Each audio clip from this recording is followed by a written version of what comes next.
Radhe Radhe everyone, welcome back to part 2। तो आज मैं आप लोगों को अपनी हरकतें दिखाने वाली जो भी बकवास करती रहती हूँ मैं घर में दिन भर। तो देखो, पहले तो मैं पोजेस बनाती हूँ शीशे के आगे खड़े होकर, आपको बहुत अच्छे से पता होगा क्योंकि मैं बता चुकी हूँ नेक्स्ट व्लॉग में। तो फाइनली अभी मैं चलती हूँ कुछ ठूसने के लिए क्योंकि मुझे बहुत तगड़ी वाली लग रही थी भूख। भाई सच में आज मैं घर में अकेली हूँ, मम्मी और मैं, और मुझे बहुत गंदी भूख लग रही थी। तो भाई से मैंने कुछ मंगा लिया था बाहर से कि चलो आ ही रही हो तो कुछ लेके आता। तो भाई मेरे लिए लेकर के आ गए थे छोले वोले। तो मैंने वो सब खाने के बाद शाम को मैं और मेरी बहन बैठ के खाते हैं झालमुरी भाई, और मजा आता है। फिर मैं बनाती हूँ खाना वाना। ये तो मेरी बेसिक चीजें, खाना बनाना पड़ता ही पड़ता है क्योंकि जब तक मम्मी हमारा ध्यान रखती है सब कुछ अच्छा होता है, लेकिन जब हम किसी का ध्यान रखते हैं तो सब गड़बड़ होता है। और मेरे से पता है क्या कांड होता है, तवा टूट जाता है, तवे की लकड़ी जो होती है वो टूट जाती है रोटी सेकने की। अब बताओ मैं क्या करूँ। फिर फाइनली मेरी बहन ने जुगाड़ मार के जोड़ा कि चल तेरी बहन करती है सब कुछ, उससे टूट गया, उससे भी नहीं जुड़ा। देन फाइनली मम्मी ने अपना चश्मा हटाया और मम्मी ने कहा कि लाओ मैं करती। मम्मी ने फाइनली जोड़ दिया, मुझे ट्रस्ट नहीं हुआ कि रुक गया, ये टिक कैसे गया बिना मतलब बांधा सिर्फ इसको, और ये रुक गया।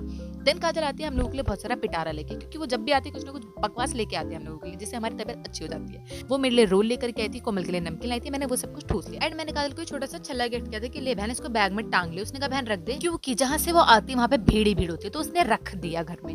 एंड उसके बाद मेरी बहन ने कुछ कलाकारी करी गाइस, उसने बनाई ड्राइंग, और वो भी मेरे साथ बातें करते करते इतनी जल्दी बना ली, पता नहीं कैसे। तो भाई कमेंट तगड़ा सा कर देना। मिलती हूँ नेक्स्ट व्लॉग में, बाय बाय दोस्तों।